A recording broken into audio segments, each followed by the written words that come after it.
Ladies and gentlemen, welcome to another episode of the Citizen Representatives Podcast. My name is Tyler. I'm here with my friend Adam. Adam, how are you today? I'm good, really good. Or I'm well, or I'm doing well, or am I Can something you be else? good too? Oh yeah, that's just a grammar thing. You're the English I'm major. I need I don't know, but you know what? English has, let's say, evolved, so now anything goes, any word, any construction, any grammar, punctuation, whatever.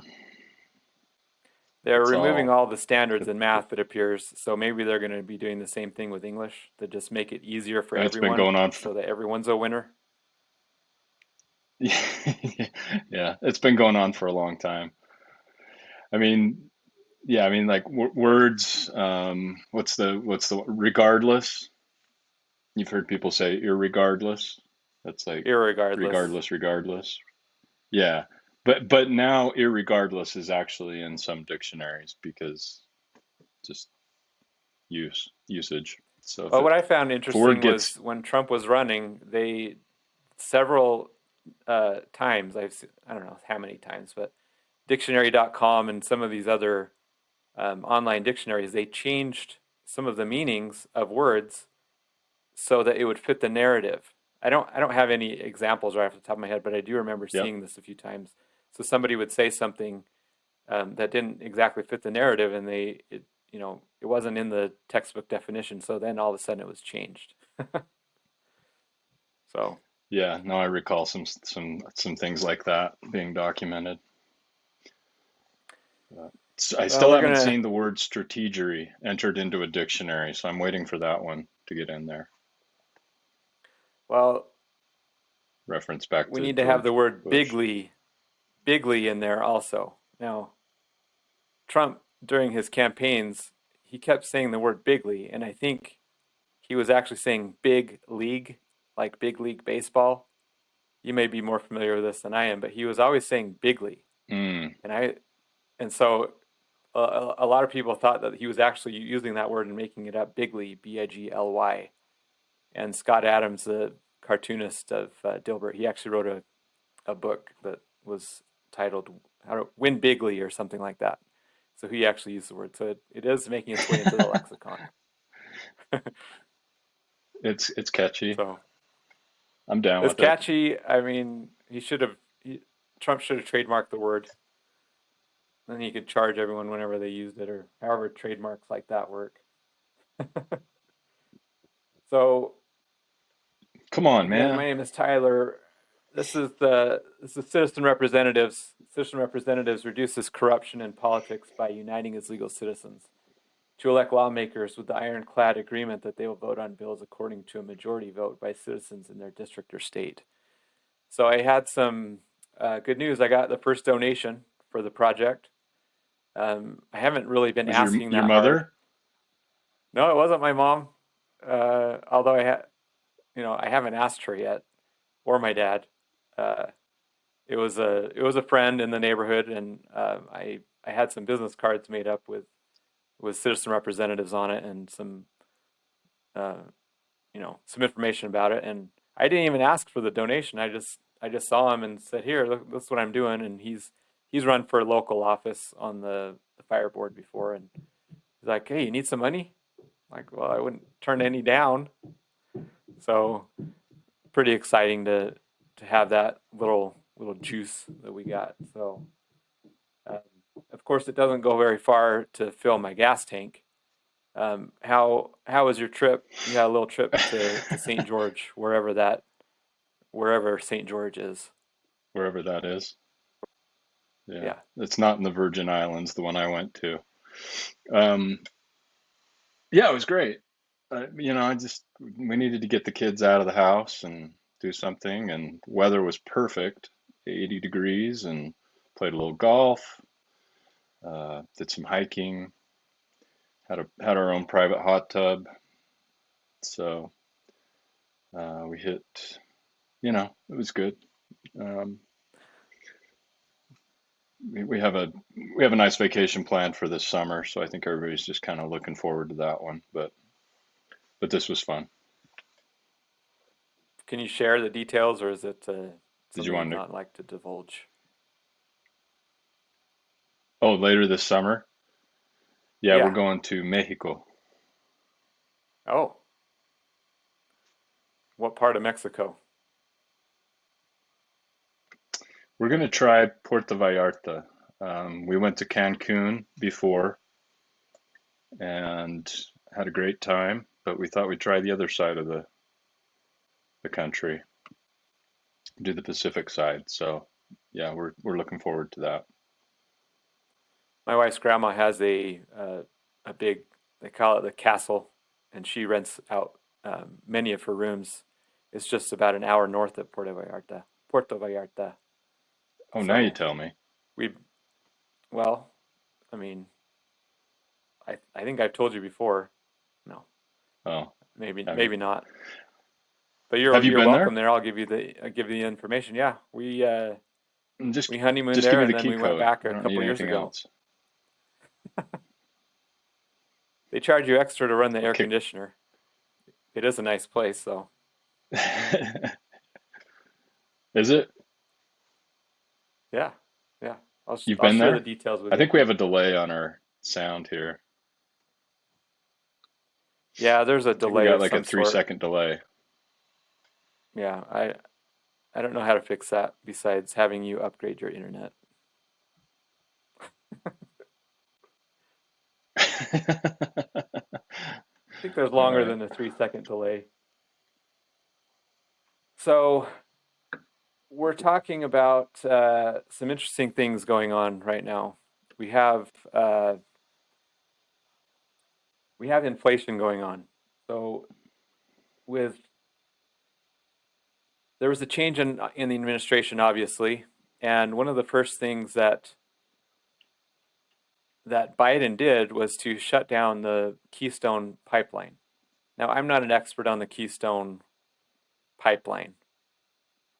In my understanding, it's a pipeline that takes um, oil from Canada and pipes it down to the United States. And so I don't know exactly how he's able to just cancel this pipeline if it's under construction or not. But we all have heard that the Keystone pipeline has been shut down. Now we find that there is a significant pipeline, the Colonial Pipeline, which feeds much of the southeast of the country. And from the graphics that I've seen, it goes from about Texas or Mississippi and goes up the eastern part of the United States. And some hackers were able to take down this pipeline somehow.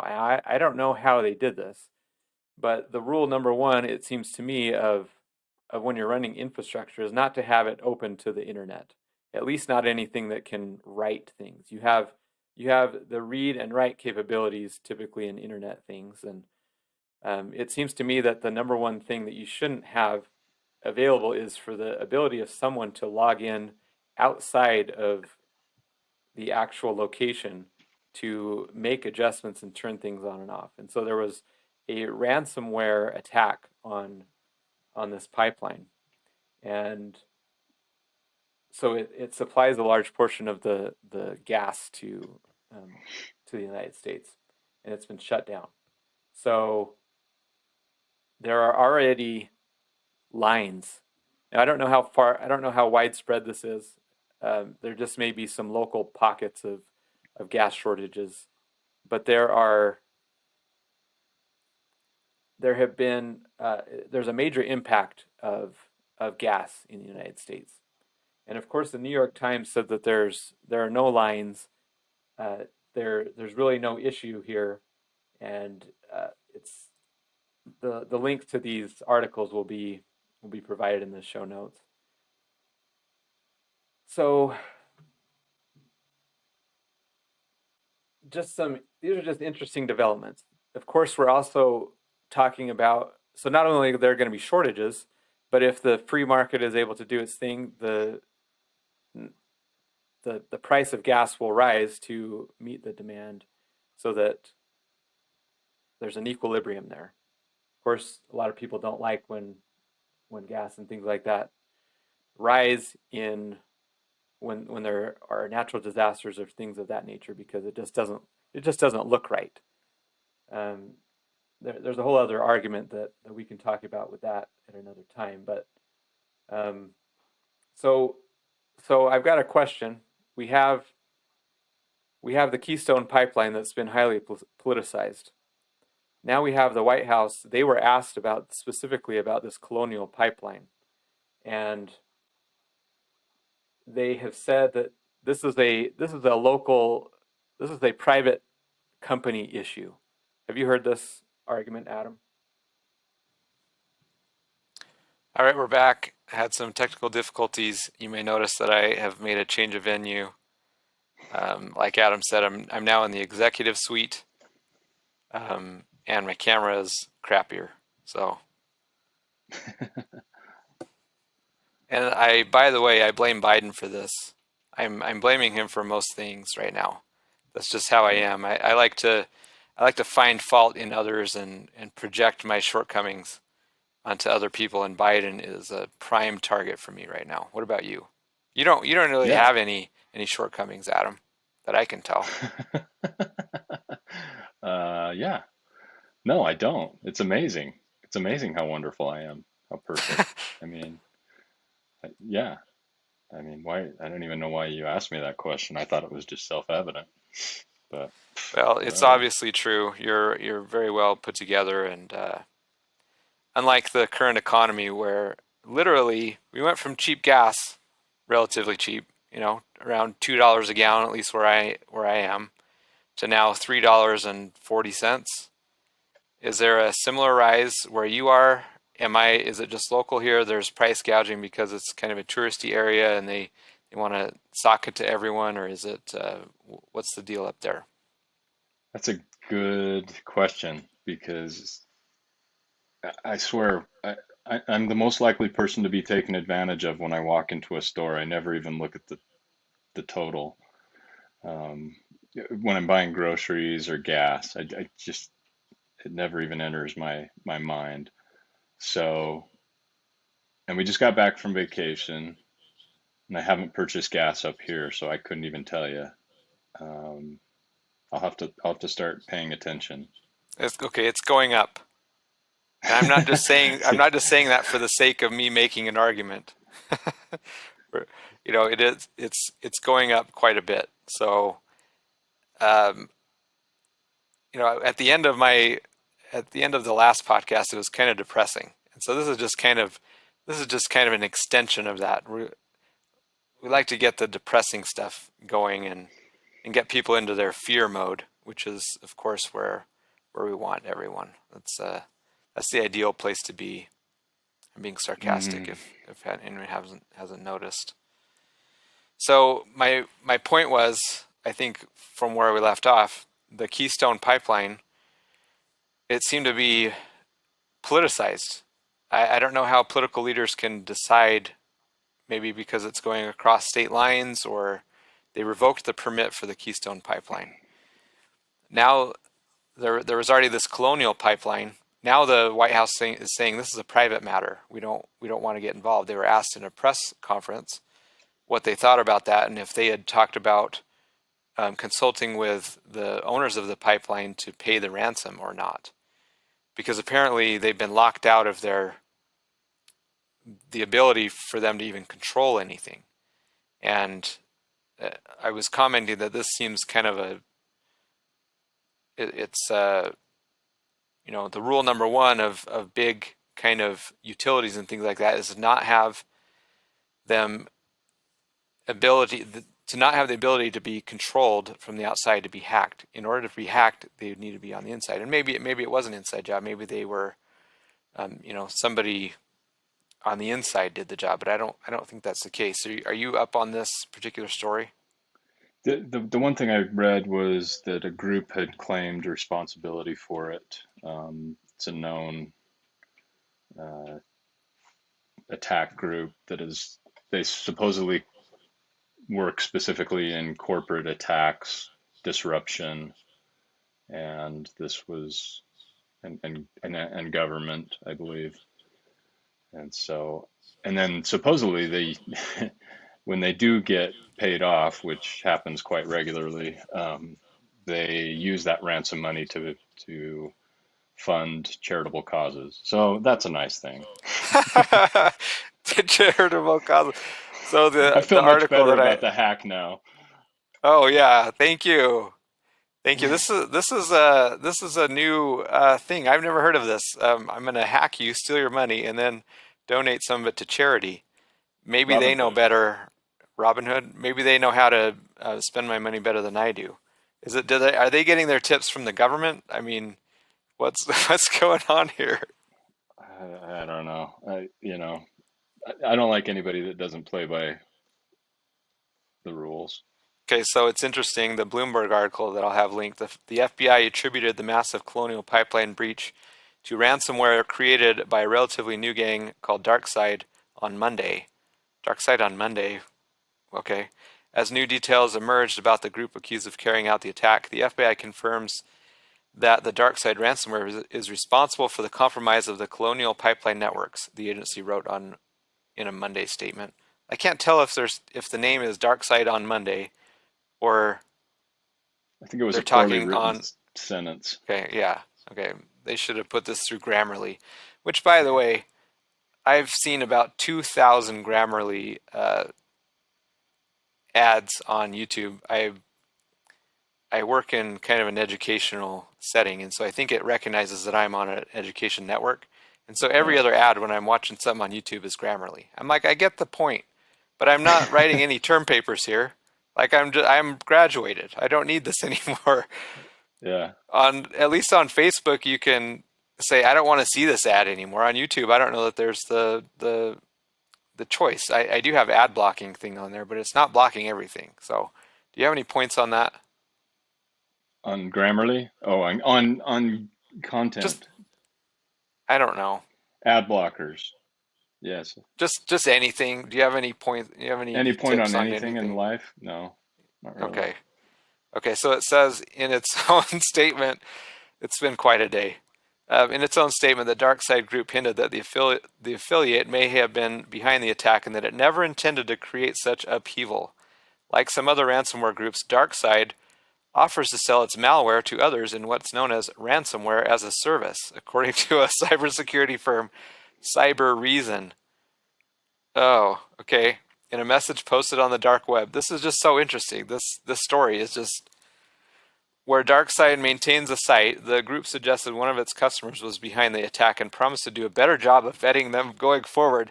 How do you vet groups that are planning on doing attacks like this? Like, do they have a resume or like how does that work? It's credit reporting. They is there have, a, is there a dark web of credit reporting? Like the Silk Road is yeah. still going on. You have a dark web of credit reports. It's TransUnion that has just a you click a secret link and then all of a sudden that's the hacker's credit report. I don't Hey, what's going on?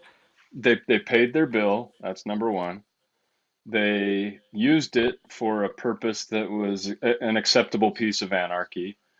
And um, what would be the third? Then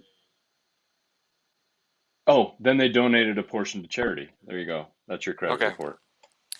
so it says going on. We are apolitical. We do not participate in geopolitics. The message says. Our goal is to make money and not creating problems for society. As if stealing money from companies is not creating problems. From today, we introduce moderation and check each company that our partners want to encrypt to avoid social consequences in the future.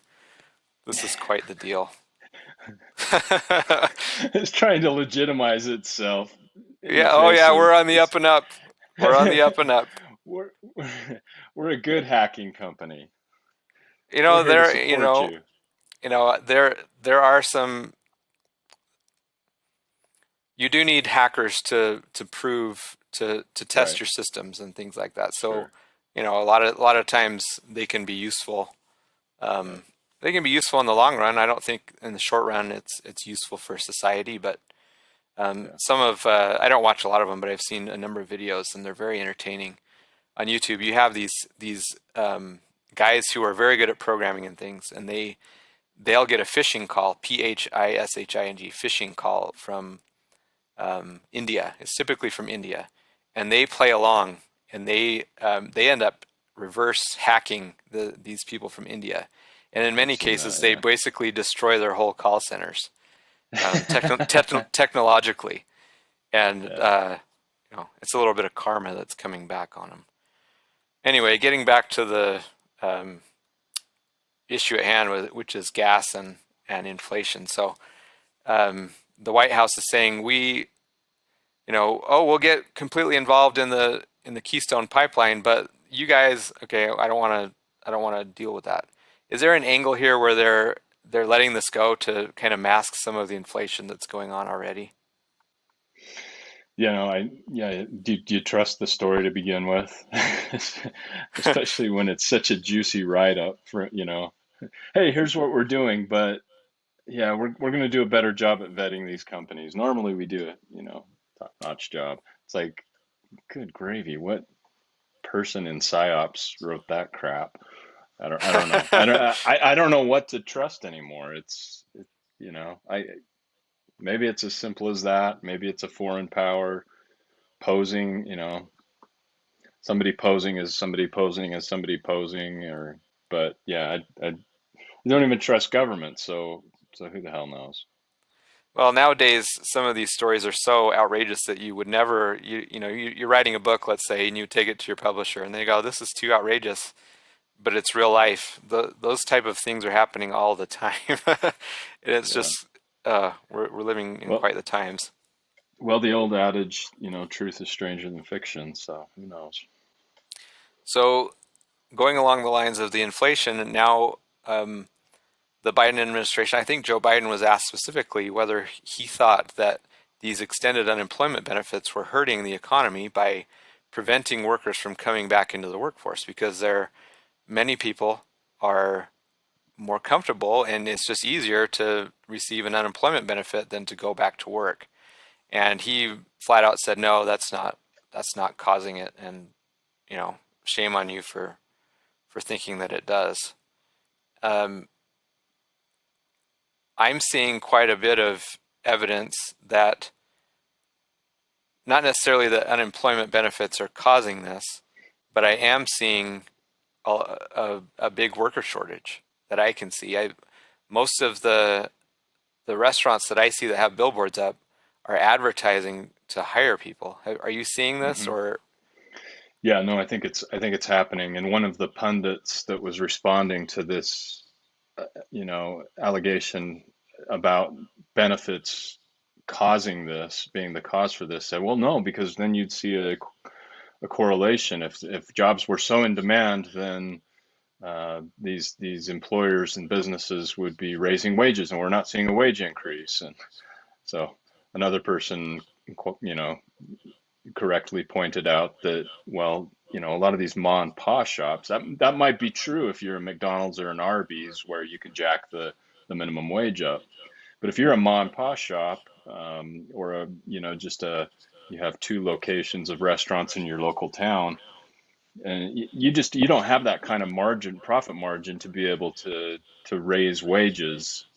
Otherwise it's either stay in business at the wages that are normally acceptable for those positions, dishwasher, cook, server, hostess, or you go out of business, and you don't have any, you really don't have that kind of ability to raise those wages. So that argument, I think, is bunk. I think there is probably a lack of, these people are better incentivized to stay home. I mean, collect a paycheck, probably make more than you might working, day labor at one of these places. So yeah, it's a mess. It can definitely be easier for some people who are making enough. It says Jen Psaki was asked, and she said people are staying home because of issues like lagging vaccination rates for COVID-19 and concerns about childcare. Okay, that could be, but that seems, if it were the case, to be a very small percentage. The signs that I have seen It was on a local Arby's and it started at 12 and I think it went up to 13 and now it's I think at 14 per hour. Just Yeah. keeps going up because in order to stay in business, you have to be able to serve customers that are coming in. And yeah, I mean, they have to entice them somehow. And Yeah. um, I don't know. It just all seems, it all seems so messed up. Um, some states are actually recognizing that there's an issue with this, and they are eliminating or ending the extra unemployment benefits early. And they're saying, you know, you need to show that you're trying to get a job. And I think Joe Biden actually came out and said that you need to show that you're actively searching for a job to be able to qualify for these. So I do at least credit him for making that statement. I haven't seen the actual uh, I haven't seen it come to fruition yet. And Yeah. this, you know, to liken people to you see the signs on the zoos, please don't feed the animals because they become used to it and then they, you know, whatever, they're not used to the real world. And um, you know, the idea is still the same when you're receiving handouts, and I don't begrudge people for who, you know, that's just the system that we have right now. I don't begrudge people from using that system, but I think that there's a there's definitely an incentive for the politicians to keep people on that because then they're the ones who are providing that sustenance and not people on their own Yeah. free will. Yeah. No, I mean, these should be short-term solutions. And even in a year in which we've experienced what we have with COVID, there's a time to start weaning ourselves from that and getting back to normal societal function. This COVID's been quite a deal. You know, the economy was really humming. Things were at least on the surface. Um, things seem to be going really well. COVID comes and just throws a wrench in the works, and now we're going to be seeing the implications of this for a long, long time. I'm starting to read reports of now you have people who were the CDC thought first of all that they could just impose a rent moratorium, and I don't know there were recent rulings that said to the CDC you had no authority to impose a rent moratorium, meaning people just stopped paying their rent. Well, they didn't put a moratorium on people paying their property taxes. So you have property owners who now are not receiving rent from people who had been paying. Now those property owners, unless they owned those things free and clear and people were paying enough money to service their debt, now they're going to start being foreclosed upon because they're not going to be able to pay their property tax and their mortgages and things along those lines. So it's just always this um, idea that people that have worked hard and built something up that they can be milked for as for unlimited periods of time as if there are no consequences for that. You know, my family worked really hard. My grandparents worked really hard to build up to be able to buy apartments and that's kind of been the family business for a while.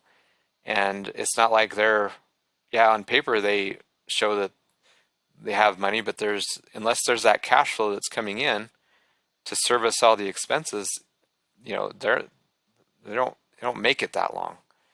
So now we have, and this is also, again, this is just the system that we have right now. In an ideal world, starting out from scratch, follow the Constitution. I don't agree with the redistribution of wealth that's kind of crept into the society that somehow you are owed something that I own. You know, that's I'm not speaking of you specifically, of course, Adam. But maybe you do. Maybe you think you have a right to my labors. Do you? Well, to that casita down in Mexico, I think I have a right to that. So let's talk after. Okay, I'm okay with that. Uh, you have, so now people are shut down. First of all, you have the COVID, you have the shutdowns, and seemingly arbitrary. They at least seem like they're arbitrary to me. I know that they have some justification. Well, we're shutting down churches because they sing there, and they've shown that the aerosolization of the virus has been shown to spread it more than other ways. Uh, so we're leaving Walmart and Home Depot open, but we've got to shut the churches down. And by the way, in Canada, in certain provinces of Canada, are they called provinces? Like Yeah. I know what I'm talking about. No, In they are. Alberta, You're good. they they're arresting pastors who are trying to hold church because they have these orders, these shutdown orders, and many of these people are going to jail and to try to make a point and to have some principles, and they've got some skin in the game, so to speak. So you have these shutdowns. People are losing their businesses.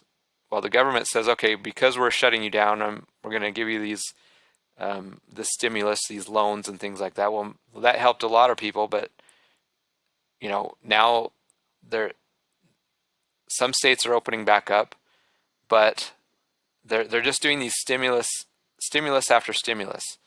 Now the latest stimulus is a quote unquote infrastructure stimulus. Are you up on this? Are you up on this one, Adam?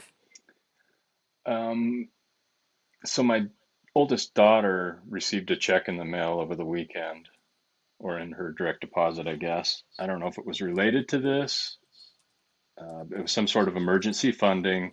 This was completely different than anything uh, that they had done before. It was like okay, yeah, we're just here's some more free money. We just gave you three payments over the past year, right? If you qualified, here's another one. So I don't know if that's part of this so-called infrastructure, which is a term being used very broadly these days. Yeah, that's kind of what I'm getting at. They're trying to sell this quote unquote infrastructure plan, which to me infrastructure means roads, utilities, um, Bridges. bridges, things of those, energy projects. Let's build a nuclear plant. Let's build a solar farm.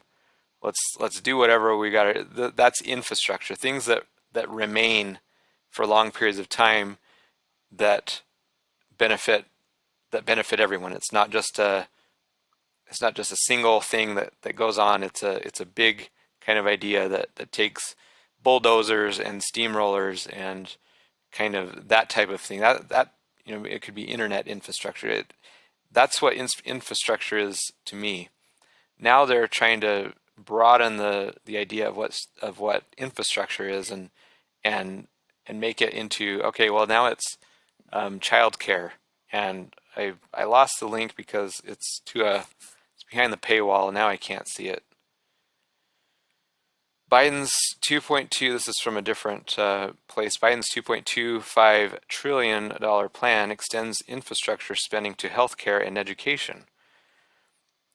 Okay. Highways, bridges, ports, airlines, water systems, transit agencies is 625 billion. Now, I don't know that they're doing this categorization properly because a lot of those things are just programs that tend to support these type of things. They're not actually infrastructure plans that would be implemented. They're funding people that support these types of things. And maybe I'm making a distinction that doesn't really exist. But they're talking also here about home and community health, community-based health, elder and disability care, affordable housing. Okay, I don't know. Maybe that can be considered infrastructure housing, but that seems like that should be a kind of a private type deal.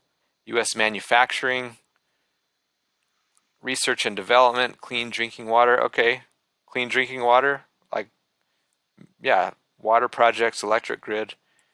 But a large portion of this proposed infrastructure plan is not in the classic sense infrastructure. It's paying off political cronies. in Yeah. my understanding or in my estimation. What's your take? No, I think it is, and it's so broad and so generic that they can, you funnel this money and then you never see it again. Who knows where it goes? And the accountability, they hope by the time somebody accounts for it that everybody's forgotten, and these, the money's long gone. It's spent um, on pet projects, uh, corporation, it probably funded some startup. Renewable energy company, and that has since failed, and so there's nothing to recoup. Who's going to be accountable? A la Solyndra from a few years ago. Yeah, yeah. So, yeah, it's a huge and when of course they word it in such a way. Well, it's education and it's healthcare and senior healthcare. It's like all these things that, well, how could you be against that? How could you not want to put money towards that? It's like, well, number one, we don't have the money. We're just spending pretend dollars. So let's start there. But it just doesn't matter anymore. I mean, these people are amazing. And they're so emboldened, this, especially as soon as a Republican president starts passing stimulus. What do you Oh think? yeah. A Democrat comes in, man. Oh, you know, let the floodgates open. You spent this much? How much did you spend, Donald Trump? Well, we're gonna quadruple that in half the time. So yeah, it's a joke. Well, it's exciting times. There's just like I said before. There's just so much going on that it's hard to keep track. Um, so I'd like to talk a minute about, well, probably be longer than a minute because this article was huge. I asked Adam to skim over an article. I said, hey, skim this article. It's like a 15-page research paper from a group of people. I lost my again. Academics. I had a bunch of academics. Let me pull it up.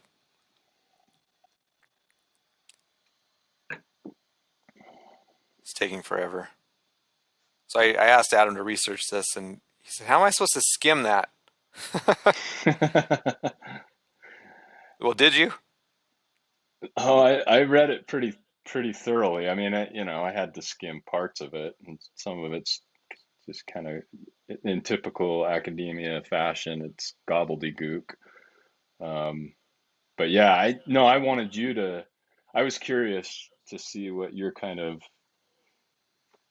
uh, description of this the paper is, and how you would. What's your setup, Tyler? I don't know. I Why just thought why it, why did I read why did I read this? You just I just wanted to. saw I saw it on Twitter and thought it was interesting. So Well, why? okay. So the title of the article is "Viral Visualizations: How Coronavirus Skeptics Use Orthodox Data Practices to Promote Unorthodox Science Online." Okay, so this is the setup. These researchers, they they researched tens of thousands of tweets of people, and they did break them down to people who were verified and weren't verified. They also scanned quite a few Facebook groups for anti-mask skeptics. Anti-maskers is what they called them. And there were quite some interesting conclusions that they came to, which seems to make sense to me. Some not what they're concluding, but at least some of the things that they uncovered. Exactly. Okay, so this paper I'm quoting now. This paper investigates how these activist networks use rhetorics of scientific rigor to oppose these public health measures.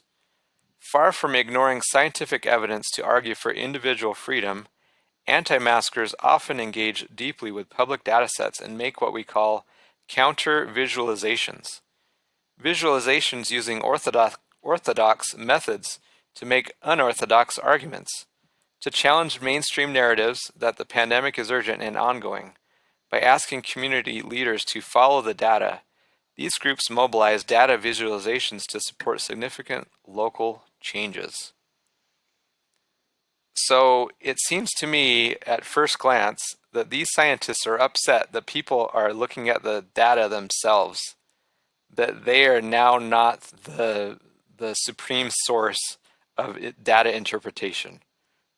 Was that part of your take, or I think we came to the same conclusion. I mean, it was astounding reading it because you're kind of the setup. I mean, in that first couple paragraphs, I mean, they even say overwhelming evidence that masks work, right? Despite overwhelming, these people actually dive deeply into the data and create these charts that are sophisticated and so it's like they hit on all these different truths and draw these um I mean, it's funny. They almost paint themselves into a corner where they call out the very thing that we would call them out for. And they almost admit they do admit it basically in the paper, but they still are, have this patronizing way of presenting the arguments and trying to diminish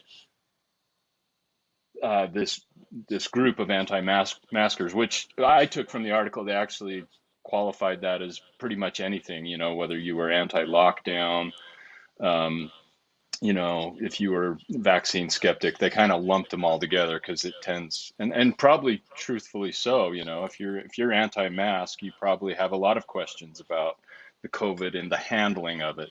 So I think there were some honest observations in there. Well, there were quite a few, but it was fascinating to see them paint this picture. Um, now, I wasn't aware that anti-maskers were so sophisticated in their presentation that they didn't say it outright, that it was like misleading until the very end. At the very end of the paper, they made their assertion that that it was, what did they call it? It wasn't even mischaracterization. It was manipulated. That we were, that a typical anti-masker would be manipulating public reception of this stuff, but it never tried to counter the arguments that they were observing. They were saying, yeah, they're diving deeply into the data, and then they would get into academic gobbledygook about, well, they're the nuances of how they take that data and put it with a graph, and then they can come to a conclusion that's, it's deeply in the data, but they're kind of intimating that it's not quite there. It's not and then they come to this incredible point where they start talking about experts, right? And that the real problem they have is that anti-maskers are challenging the experts. And I'm like, yeah, exactly? you're excuse me, you're bleepity bleepity bleepity right. You're absolutely right. Yes, they want to, the masses, the minions want to actually look at the data, make their own conclusion from the same data set. They're not arguing that it's a different data set. They're acknowledging that we're both getting our data from, it's just viewed differently. But somehow when their summation of the data is couched behind some authority or some expert, well, that, you know okay, we got to fall in line, we've got to obey, we got to do what they say masks work. And the other astounding thing, Tyler, in that first couple paragraphs where they talk about uh, that the overwhelming data that masks actually work, right?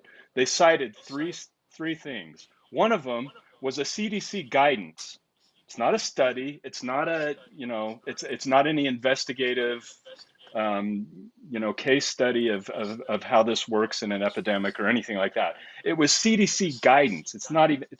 That's not support. That's just another opinion from experts. And then they cite two others. I guess they were studies. I didn't have a chance. I'm going to go back and look, and I will return and report. But one study, I think, it has been completely debunked. The one they cited. So this this is a hot mess. It was but it's like, yeah, it was fascinating. I mean, I was riveted reading it because they found all the right, the correct, what's the word? They came to the right conclusion about this supposed group of anti-maskers and how they go about and what they want and what their motives are, but they seemingly just want to excuse it and write it off because it's not expert opinion. It's amazing. All they So need for their science is an expert. They don't care about the actual data. They care about their expert. God gave us an expert. Follow the prophet. this Sorry, is a I went big. off. Oh, I love it. This is one of the big things and the big themes that you and I talk about quite a bit, which is unearned authority. And so they're making basically appeals to authority. We are the scientists. We should be the ones who interpret this data. Yeah. We're going to get They, some more quotes here. So go ahead. I was going to say real quickly, I mean, they even acknowledge, they say, they're distrustful of government and experts and, stat, what is it? The established science or that they're skeptical that the science is settled, Yes, Yeah. that's correct. What's wrong with that? Okay. So I'm going to do some quotes here. Um, as Trufecki, which is, I don't know who that is, but it's somebody within the study, demonstrates and our data corroborates, the CDC's initial public messaging that masks were ineffective, followed by a quick public reversal, seriously hindered the organization's ability to effectively communicate as the pandemic progressed. Oh, well, that's an understatement. As we've seen, people are not simply passive consumers of media. Anti-mask users in particular were predisposed to digging through the scientific literature and highlighting the uncertainty in academic publications that media organizations elide. Never heard of that word, elide. When these uncertainties did not surface within public-facing versions of these studies, people began to assume that there was a broader cover-up. And then this is interesting. But as Holman shows, there are at least two major reasons why uncertainty hasn't traditionally been communicated to the public. Researchers often do not believe that people will understand and be able to interpret results that communicate uncertainty. So they basically are saying, we don't trust you to be able to figure out what we're trying to say. You know, just leave it to us. We will be the intermediary between you and what you need to know. And Yeah. I mean, this whole article is all about this. And so, do you have a quick comment? It's a strange admission of their own allegiance and an absolute giddiness to just follow an authority, follow an expert, to be, you know, orthodoxy is, that's the promised way. That's how you get to heaven. That's how you attain heaven. You've got to be orthodox in your view, and you've got to follow the authorities. Now, this is some nuance, of course. The authorities aren't always wrong. So you have Well, to, sure. but that's what we're trying to figure out. Like, if anti-maskers were they're looking at the same data, well, they could possibly come to the same conclusions. And if they're not, they present their case. And so when there's some ambiguity there, I think that it is everyone should have both sets of information and be able to make the decision themselves. And maybe I'm wrong, but I don't. More data doesn't. Sometimes more data does complicate things, but give it out there. Let everyone Yeah, see what everyone else is seeing. And again, it goes to, yeah, when they're not giving you all the information, it does scream of a cover up. It may not be intended that way. Maybe they don't trust everyone to do it, whatever. But there's in the time of uncertainty, more information is welcome. yeah. I, Well, I mean, you can state a fact like, well, uh, you're citing something and you're saying, well, it was less than 10%, there was at least, it was within a range of 10% of the population was affected by whatever it was. Well, what if it was, 10% is a broad range and that's a truthful statement, but what if it was 0.000001% of the population that actually was really affected? And you've stretched the data point to make a factual argument, and somebody comes along and they point out, well, no, yes, technically yes, it is 10% or less, but it's at the far extreme of that, and so and you guys and then if we say, well, you're misleading the public, and he's like, leave that to us, we'll decide who's misleading the public. So I'm going to get to some other quotes here that are just super interesting. Qualitative analysis of anti-mask groups gives us an interactional view of how these groups leverage the language of scientific rigor, being critical about data sources, explicitly stating analytical limitations of specific models, and more, in order to support ending health public restrictions, despite the consensus of the scientific establishment, as if the scientists aren't doing the same thing. And the scientists have their own hides to protect. It says, this is a different part of the paper, but another quote. Indeed, anti-maskers often reveal themselves to be more sophisticated in their understanding of how scientific knowledge is socially constructed than their ideological adversaries who espouse naive realism about the quote-unquote objective truth of public health data. I thought that was pretty good. I mean, they come right out and say it, that basically... It's an ideology. Yeah, I mean... It's hysterical. I love this article. I mean, this is just... Yeah. This is right up our alley. Yeah. Okay. This is... I just can't stop laughing about this. Okay. Most fundamentally... It's Go ahead. It's accidentally transparent. And so Oh boy. It's self-fulfilling. Okay. It's unbelievable. Yeah. Okay, quoting. Most fundamentally, the groups we studied believe that science is a process and not an institution.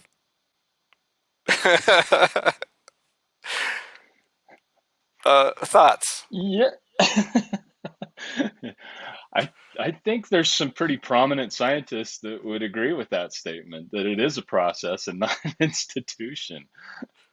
Yeah, I think we got Galileo and Newton and Einstein and Marie Curie and you name it. The greatest scientists of all time, I think, would pretty much agree with that statement. So I think we're in safe territory. All right, so I'm almost toward the end of what I wanted to talk about in this. And it's another quote. In other words, anti-maskers value unmediated access to information and privilege personal research and direct reading over quote-unquote expert interpretations. So, yeah, I agree with that. Yeah, what's wrong with that? Oh, okay. Blind obedience.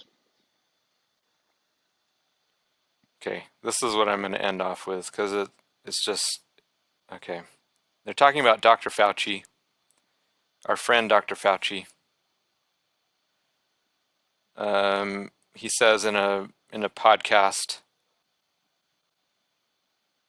this may take a little bit of time. One of the problems we face in the United States is that unfortunately there's a combination of an anti-science bias. People are, for reasons that sometimes are, inconceivable and not understandable. They just don't believe science. Okay, first of all, Republicans don't not believe in science. No. They just have a different... Go ahead.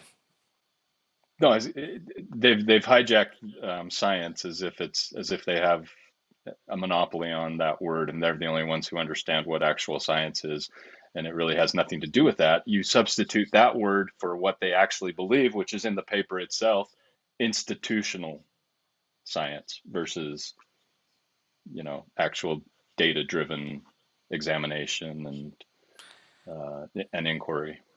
Again, I'm not saying, and I don't think you are, that the anti-maskers are necessarily correct in their conclusions, but the article is just showing kind of an overarching idea that certain people value science as an institution and want the experts to be the only ones who proclaim things rather than going to the source of things. Yeah, and in fairness, I mean, we shouldn't. I don't think it's not fair to call something just the institution of scientists of science. So now anybody that has any type of science degree, that does any research or testing or implementation of scientific, in the furtherance of scientific causes, that they're part of this institution and they all fall in line. I think a lot of science just puts the information out there, then it gets taken by other people. You see this a lot in, with environmental issues, where you read like the IPCC report, and the data is just pretty much, here's what it is. But then they make this neat little 30-page booklet that's, for the average person to try and read and understand, and it gets taken by not people who are scientists, but people who are political, who who have a job that's been given to them through a bureaucratic agency. They get, and they're influenced by politicians, and so they take data set points that was neatly laid out, and they make extrapolation. Now, you want to talk about manipulation of data, but I'm happy to let's have that discussion and look at the numbers and compare. Here's the data set point that was presented by the science and the good people that are actually doing the research. But here's what the conclusion was when you printed your booklet. So I think that probably goes on just as much with data science that's been produced. The CDC is certainly a bureaucracy. There are good scientists there. There's pressure. Nobody wants to be completely responsible. They want to err on the side of caution. I get all that argument, but to not have the discussions is just not okay. And then to try and start labeling sides, this or that, anti-maskers, institutional, is probably, is not fair either. I mean, like you say, more information is always better. Let's have the discussion. Let's not denigrate each other. Let's have the actual discussion. Look at the data. So now I think they show their cards a little bit later in this. So I'm going to continue right after that Fauci quote. He says, the article is now saying, we use Dr. Fauci's provocation to illustrate how understanding the way the anti-mask groups think about science is crucial to grappling with a contested state of expertise in American democracy. In a study of Tea Party supporters in Louisiana, I have to change the page, Arlie Russell Hochschild explains the intractable partisan rift in American politics by emphasizing the importance of a deep story, a subjective prism that people use in order to make sense of the world and guide the way they vote. For Tea Party activists, this deep story revolved around anger towards a federal system ruled by liberal elites who pander to the interests of ethnic and religious minorities, while curtailing the advantages that white, Christian traditionalists view as their American birthright. We argue that the anti-maskers' deep story draws from similar wells of resentment, but adds a particular emphasis on the usurpation of scientific knowledge by a paternalistic, condescending elite that expects intellectual subservience rather than critical thinking from the lay public. I mean, first of all, I wasn't a member of any particular Tea Party group, but I did like the Tea Party. I'm just telling you right now, a large portion of my family is Mexican or Hispanic. I don't care about someone's race, as I do want opportunities. I do see that in a particular I do see that to a particular point, but not that it's my birthright because I'm white or Christian. Right. Do you? Yeah. No, that's bunk. I mean, that's a mischaracterization. I mean, yeah, a lot of the things that were said in that paragraph are accurate as far as how people that, I guess if we're going to look at it politically, more conservative types view establishment politicians and liberal ideology. They do have that reticence against that type of group. But then to try and couch them into this tiny population that views it as a birthright, and because they're white, I mean, it's just nonsense. No, we just like the Constitution, and we think that constitutional powers should be what the founders of the country intended, and that we should have freedoms based on opportunity, and not because of not because of the color of anyone's skin or anything else.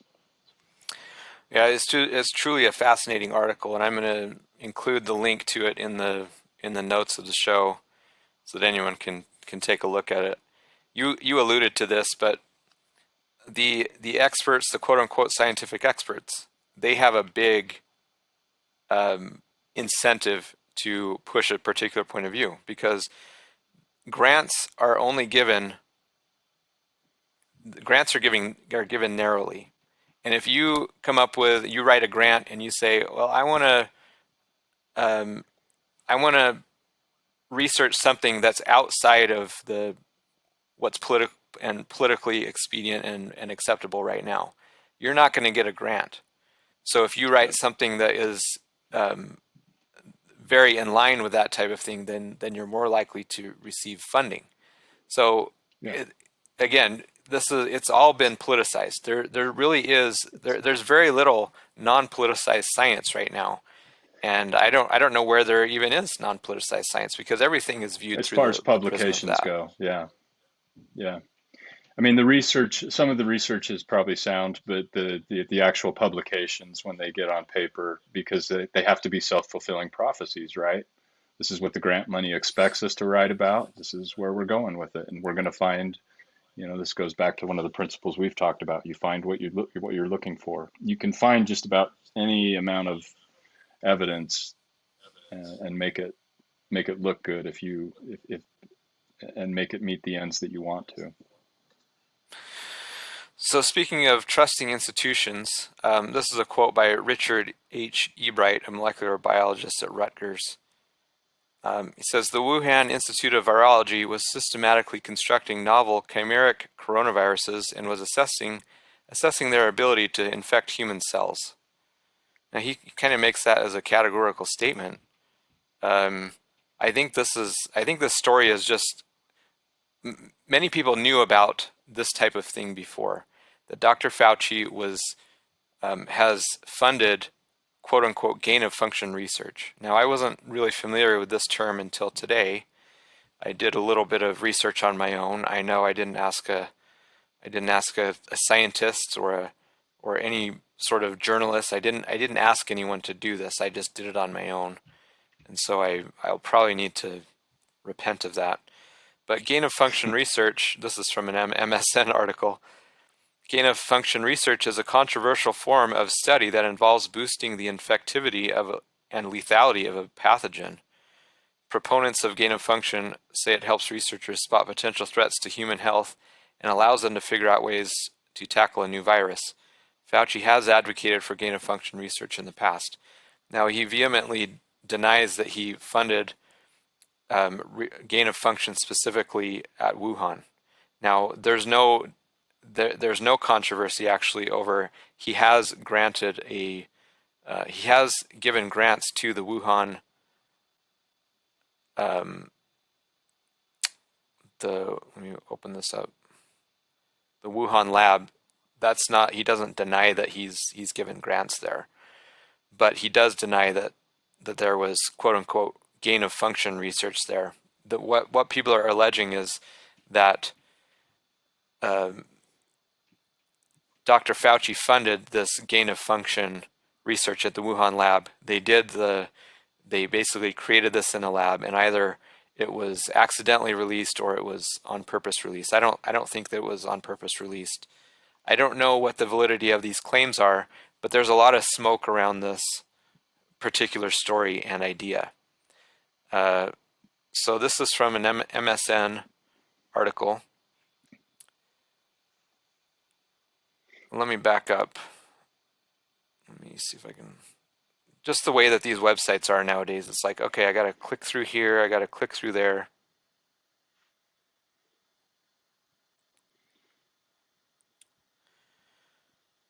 So PolitiFact, who is, of course, non-political, and I say that tongue-in-cheek, they're a fact-checking organization. They rule that WorldNet Daily, who said, quote, new evidence ties COVID-19 creation to research funded by Fauci. Okay, and their ruling is false. Here's why. More than a year after the coronavirus first arrived in the U.S., conspiracy theories continue to spread about a virology lab in Wuhan, China, which has drawn scrutiny throughout the pandemic for research it conducted on bat viruses. One new claim about the labs comes from a conservative news site, WorldNet Daily, which tried to connect Dr. Anthony Fauci. They have to say his whole name and like put it, make it all fancy. Head of infectious diseases at the National Institute of Health to the origin of the coronavirus that causes COVID-19. Quote, new evidence ties COVID-19 creation to research funded by Fauci, reads the headline. As evidence of its claim, the article cited an investigation by Fox News commentator Steve Hilton, who claims that the coronavirus was created at the Wuhan lab with NIH grant money. Although NIH did fund a project at the Wuhan lab, there's no proof that the coronavirus was bioengineered. I don't know that they made that claim. That's what these fact checkers tend to do. Someone will make a claim and then they'll say, well, no, they didn't actually do it, and then make a separate claim that wasn't actually being made. Although NIH did fund a project at the Wuhan lab, there's no proof that the coronavirus was bioengineered. Both the WorldNet Daily article and Hilton segment rely on a series of unsubstantiated allegations to spin a conspiracy theory about the lab being a lab creation. WorldNet Daily has since dialed back many of its claims, issuing corrections. However, the bulk of the article has not been updated. In 2014, the U.S. National Institute of Allergy and Infectious Disease, part of the NIH, headed by Fauci, awarded a $3.4 million grant to the New York-based EcoHealth Alliance, which claims to protect people from viruses that jump from species to species.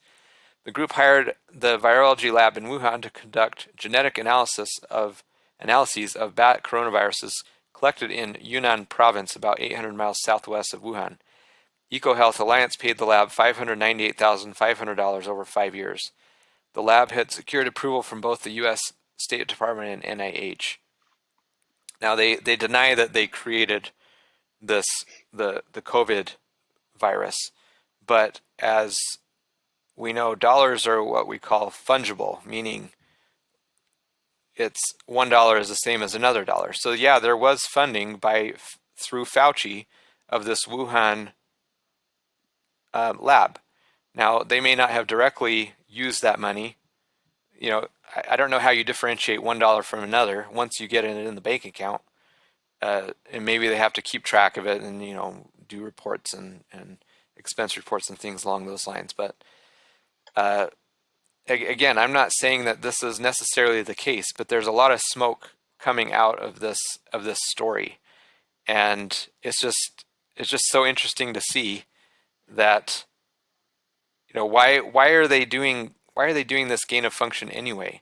There have been several. Well, that's my big question, right?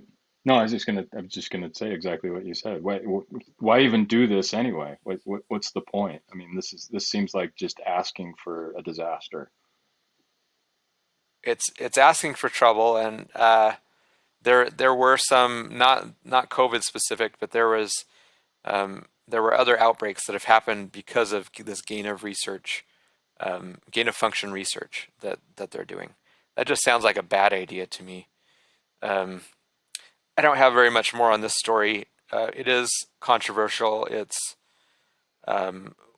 there have been stories and kind of allegations about this being bioengineered, a bioengineered weapon for at least as long as we've known about this.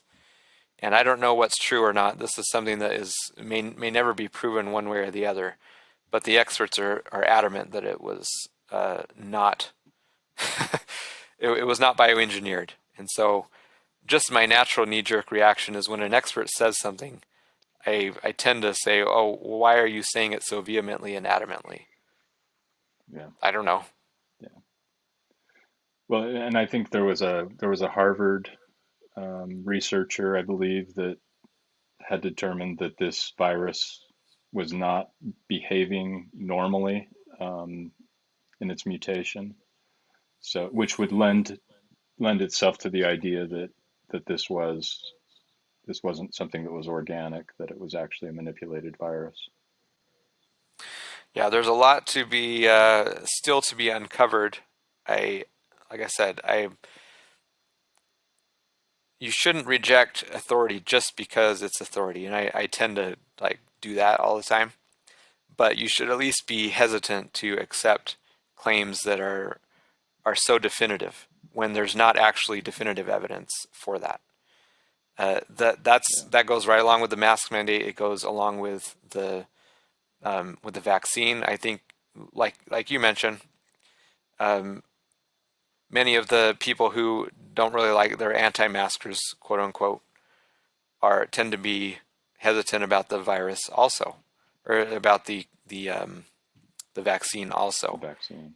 And if one this is just kind of a broad commentary about the health system in general. I did mention, I'm not going to go into it in details again.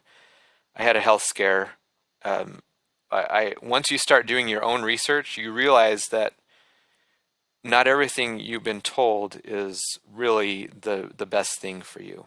We know this from the food pyramid. The base of the pyramid is grains, and at the top are fats. Well, they've portrayed fats to be very detrimental to us, and some of them are.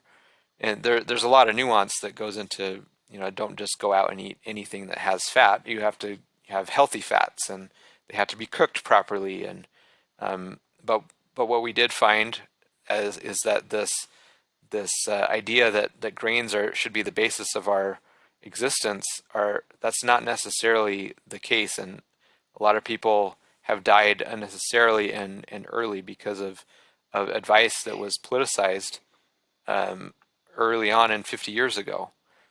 A lot of the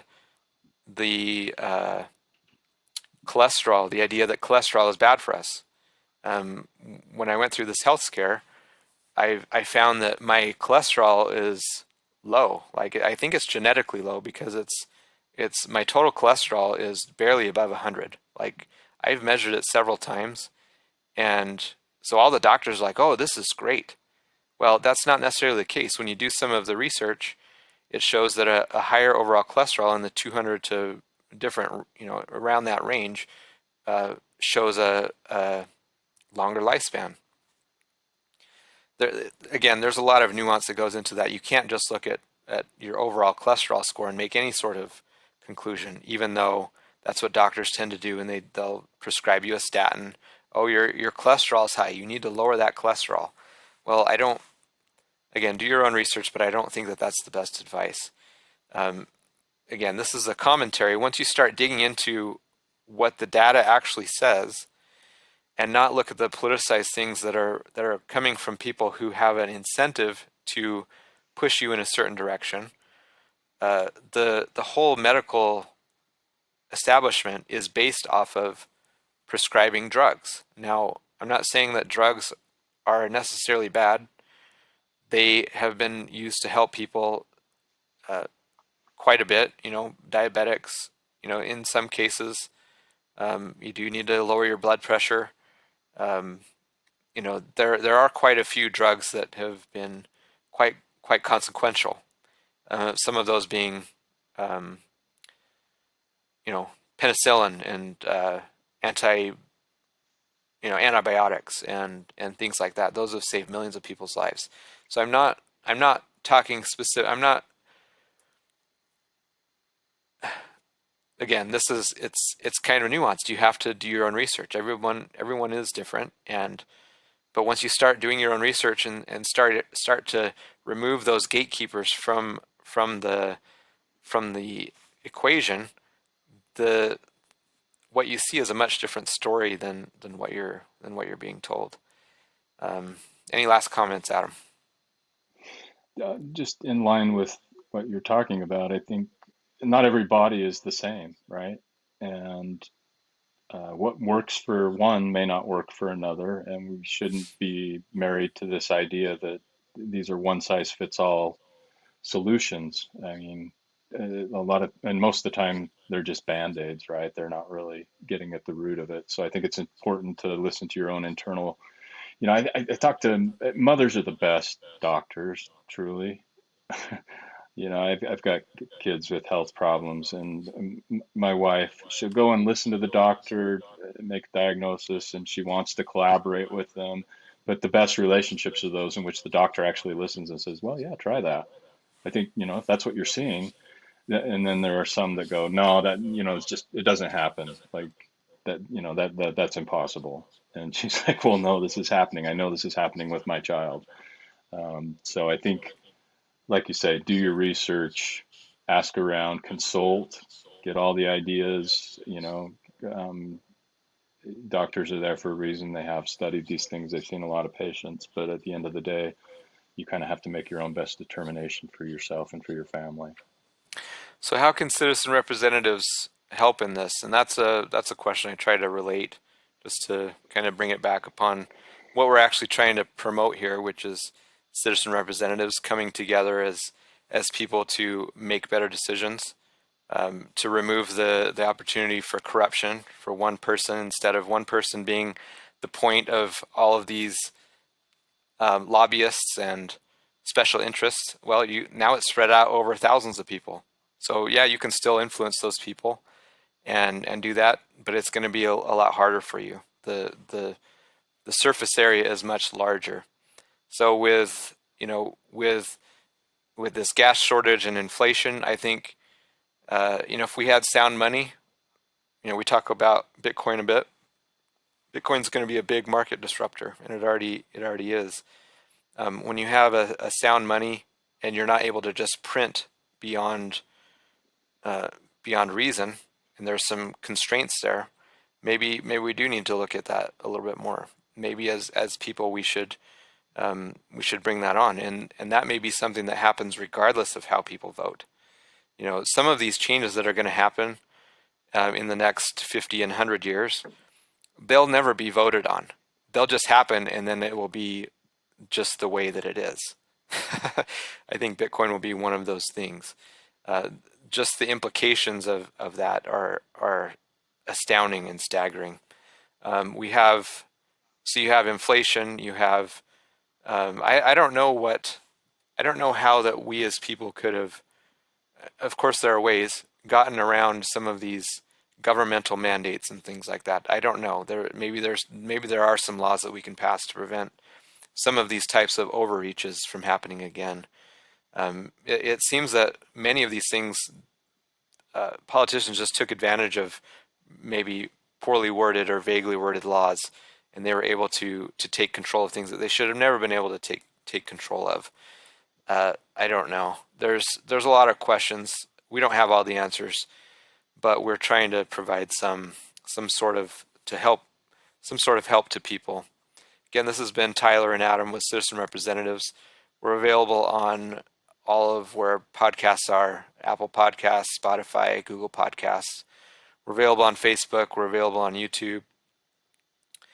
Please donate if you feel that it's worth it for you. We feel like this is a great idea, and we rely on your support. And this is a long road. This is something that is going to take a long time to do, and we appreciate that you would help us there. We appreciate you listening and taking the time to spend with us. Please like the podcast, share the page, let everyone know what we're doing. And again, we appreciate your time, and we hope that you have a great day. Thank you.